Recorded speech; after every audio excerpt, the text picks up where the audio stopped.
तो गाइस मैं हूं अंकित और आप दिख रहे हैं रेसलिंग फैंस नेटवर्क। शुरू करते हैं गाइस अपनी बातों को हम लोग सबसे पहले रिंग जनरल आपके current WW world heavyweight champion Gunther के बारे में बात करते हुए।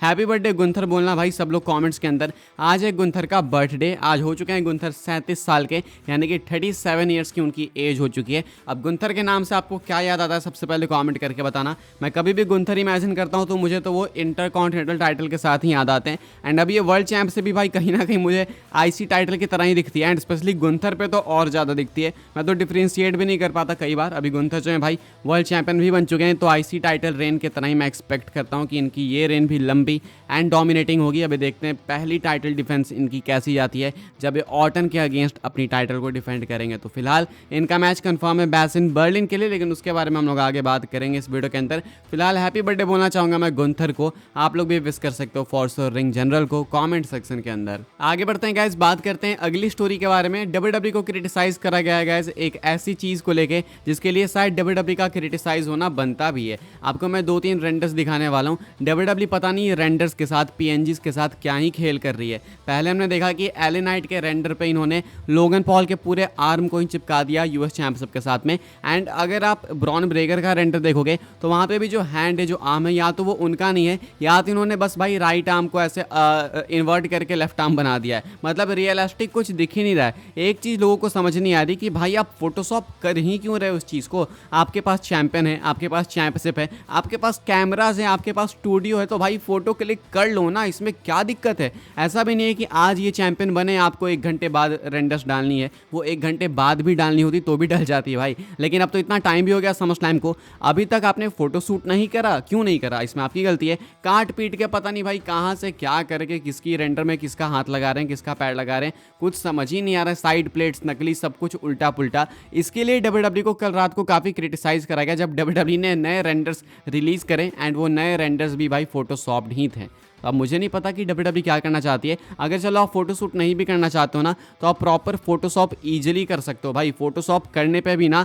नॉर्मल बंदे भी फोटोशॉप करके इनसे ज़्यादा रियल बना सकते हैं। लेकिन पता नहीं डब्ल्यूडब्ल्यू एफर्ट्स क्यों नहीं दे रही है। डब्ल्यूडब्ल्यू के ग्राफिक डिजाइनर्स भाई कमाते तो बहुत होंगे, डब्ल्यूडब्ल्यू पे तो बहुत करती होगी, लेकिन फिर क्वालिटी ऐसी क्यों है, ये लोगों को बिल्कुल समझ नहीं आता है। एंड क्रिटिसाइज करना बनता भी है भाई। एले नाइट आपके यूएस चैंपियन है, उनमें हाथ लगा हुआ है लोगन पॉल का। ब्रॉन ब्रेकर आपके आईसी चैंपियन है, पता नहीं हाथ पैर किसका लगा हुआ है उनके शरीर में, तो कुछ समझ ही नहीं आ रहा। पोस्टमार्टम कर दे रहे भाई ये रेंडर का। इसके बारे में आप क्या सोचते हो कमेंट करके बताना। एक बार तो हद हो गई भाई। ये समर स्लैम में किसको तो इन्होंने उल्टे पुल्टे तरीके से दिखा दिया था, किसी और चैंपियनशिप को किसी और को दे दिया था। तो अभी समर स्लैम के रेंडर में भी इन्होंने ये करा था। तो पता नहीं क्या कर रहे हैं क्या नहीं कर रहे हैं। आप क्या सोचते हो कॉमेंट करके बताना। इसका सॉल्यूशन सिंपल है भाई, चैंपियन बने तुरंत ले लो फोटोज। तुरंत नहीं भी लेना तो भाई 1 दिन बाद 2 दिन बाद ले लो ना। वो भी नहीं लेना तो एटलीस्ट फोटोशॉप तो सही से करो भाई। फोटोशॉप में एफर्ट तो दो। पता नहीं क्या चल रहा है। आगे बढ़ते हैं गाइस, बात करते हैं अगली स्टोरी के बारे में जो कि रैंडी ऑर्टन को लेके। रैंडी ऑर्टन एंड गुंथर का मैच गाइस ऑफिशियली कंफर्म हो चुका है बैसिन बर्लिन के लिए। वर्ल्ड हैवीवेट चैंपियनशिप का मैच होने वाला है। And Randy Orton Alex McCarthy के साथ बात करते हुए कहते हैं कि मैं चाहता हूं कि मैं मेन इवेंट करूं गुंथर के साथ में बैसिन बर्लिन को। यानी कि रैंडी ऑर्टन को लगता है कि वो डिजर्व करते हैं बैसिन बर्लिन को मेन इवेंट करना। उनके अकॉर्डिंग इनकी जो फ्यूड है गुंथर के साथ में अभी काफ़ी पर्सनल हो चुकी है। साथ में ये भी कहते हैं रैंडी ऑर्टन कि हम दोनों एक दूसरे को बहुत अच्छे से जानते भी हैं, इन रिंग केमिस्ट्री भी अच्छी है, तो ओवरऑल सब कुछ आपको अच्छा ही मिलेगा। अगर हमें मेन इवेंट स्पॉट मिलता है तो then we will kill it, ऐसा कहना है रैंडी ऑर्टन का। साथ में वो ये डाटा भी शेयर करता है। मुझे नहीं पता है कितना एक्यूरेट है कितना नहीं, लेकिन अगर रैंडी ऑर्टन कह रहे हैं तो सही होगा। कहते हैं कि 4 साल से मैंने मेन इवेंट नहीं करा है किसी भी पीएलई को। अब ये सिंगल्स मैच की बात कर रहे हैं या फिर पता नहीं किस तरीके से, मुझे इतना याद नहीं, इसलिए मैं कंफर्म नहीं बोल रहा हूँ। लेकिन मुझे इतना बिलीव है कि अगर ऑर्टन कह रहे हैं तो सही ही होगा भाई। तो ऑर्टन कहते हैं कि 4 साल से इन्होंने मेन इवेंट नहीं करा है, तो अभी बैसिन बर्लिन को ये गुंथर के साथ में मेन इवेंट करना चाहते हैं। अब अगर रैंडी ऑर्टन भाई मेन इवेंट करेंगे बैसिन बर्लिन को, तो देन कोडी रोड से फिर से ये अपॉर्चुनिटी चली जाएगी। समरस्लैम में कोडी ने मेन इवेंट करा, लेकिन हमको मालूम है वो रोमन के रिटर्न के लिए कोडी ने मेन इवेंट करा था। उससे पहले क्लैश ऑफ द कैसल को मेन इवेंट नहीं कर पाए थे कोडी रोड्स। तो कोडी रोड्स की रेन में मेन इवेंट मैचेस कम देखने को मिल रहे हैं जितने कि रोमन में हमें देखने को मिलते थे। अब अभी के अकॉर्डिंग ऑर्टन के लिए तो ये चीज़ बहुत अच्छी है, लेकिन क्या आपको लगता है कि कोडी रोड्स को मेन इवेंट करना चाहिए बैसिन बर्लिन को? कमेंट करके बताना। मेरे अकॉर्डिंग भाई ऑर्टन गुंथर ये वाला मैच मेन इवेंट होना चाहिए। कोडी एंड केविन ओवंस का भी हो सकता है, मुझे उसमें कोई दिक्कत नहीं है, लेकिन अगर ऑर्टन किसी चीज़ की डिमांड कर रहे हैं तो भाई वो डिमांड बिल्कुल पूरी होनी चाहिए। ऑर्टन से ज़्यादा लॉयल रेसलर मुझे कोई दिखता ही नहीं है। आप क्या चाहते हो भाई, कौन सा मैच मेन इवेंट करे बैश इन बर्लिन को कमेंट करके बताना। आगे बढ़ते हैं गाइस, बात करते हैं अगली स्टोरी के बारे में जो कि पैट मैकैफे को लेकर। तो भाई पिछले वीडियो के अंदर मैंने आपको बताया कि पैट मैकैफे अब लेने वाले हैं leave because of college football and Pat McAfee कब तक बाहर रहेंगे इसको लेकर भी कंफर्मेशन मैं आपको दे देता हूँ। पैट मैकैफे ने खुद से ही रिवील करा गाइस, मंडे नाइट रॉ खत्म होने के बाद इन्होंने प्रोमो कट करा एंड कहते हैं कि ये 4 महीने के लिए बाहर रहेंगे। इनका कहना है कि ये नेटफ्लिक्स वाले एपिसोड में वापस आ जाएंगे, यानी कि 2025 के बिगिनिंग में आपको ये देखने को मिल जाएंगे। तो पैट मैकैफे खुद ही ऑफ एयर में प्रोमो कट करके सब कुछ क्रिस्टल क्लियर करते हैं। अब काफ़ी सारे लोग पहले काफ़ी अप्रिशिएट करते थे पैट मैकैफे को, लेकिन अभी वो हाइप इनकी डाउन हो चुकी है। अब पता नहीं क्यों लोगों को पैट मैकैफे क्रिंजी लगने लगे। मतलब कुछ लाइंस तो इनकी मैंने भी सुनी है जो कि शायद इनको नहीं डिलीवर करनी चाहिए, लेकिन लोग अब उस चीज़ को बिल्कुल सह नहीं पा रहे। तो इस बार लोगों को अफेक्ट नहीं पड़ता, लेकिन स्टिल कुछ लोग मिस करने वाले। तो जो मिस करने वाले हैं पैट मैकैफे को,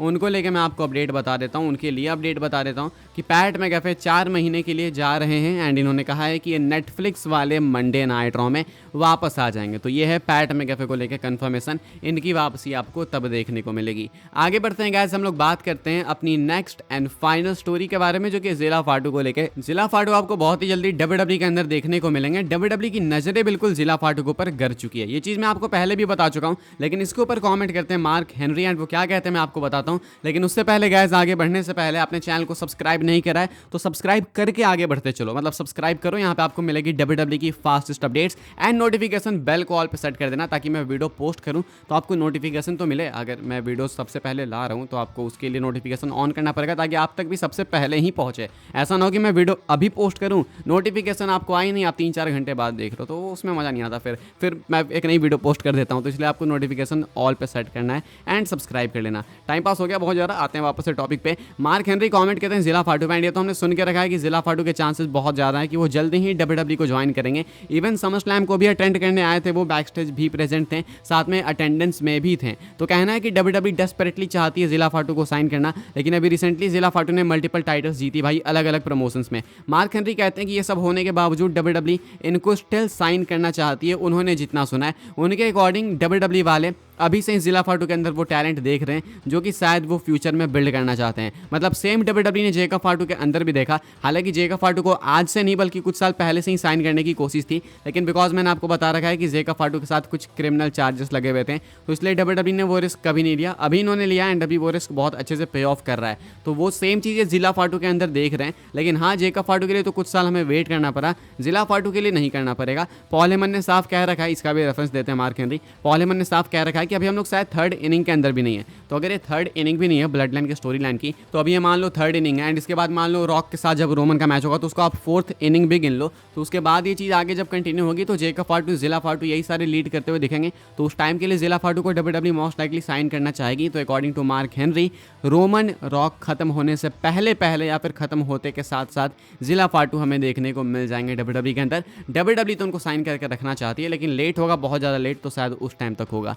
फिलहाल भाई ये इनका कहना है कुछ, बाकी ये कोई न्यूज़ रिपोर्टर नहीं है, ये मार्क हेनरी कहता है, मैं आपको उतना बता रहा हूँ। बाकी इस वीडियो के लिए यही कुछ न्यूज़ अपडेट्स थी। आई होप्स आपको इन्फॉर्मेशन मिली तो वीडियो को लाइक करें, शेयर करें, सब्सक्राइब करें चैनल को ताकि आने वाले टाइम के अंदर आपको और भी सही WWE की न्यूज़ अपडेट सब कुछ टाइम टू टाइम जानने को मिलते रहे। फॉलो कर सकते हैं आप लोग मुझे इंस्टाग्राम एंड ट्विटर पर, लिंक आपको मिल जाएगा डिस्क्रिप्शन में। ज्वाइन कर सकते हैं व्हाट्सएप चैनल को, उसके भी लिंक है डिस्क्रिप्शन में। मिलूंगा मैं आपसे अगले वीडियो में, तब तक के लिए गुड बाय।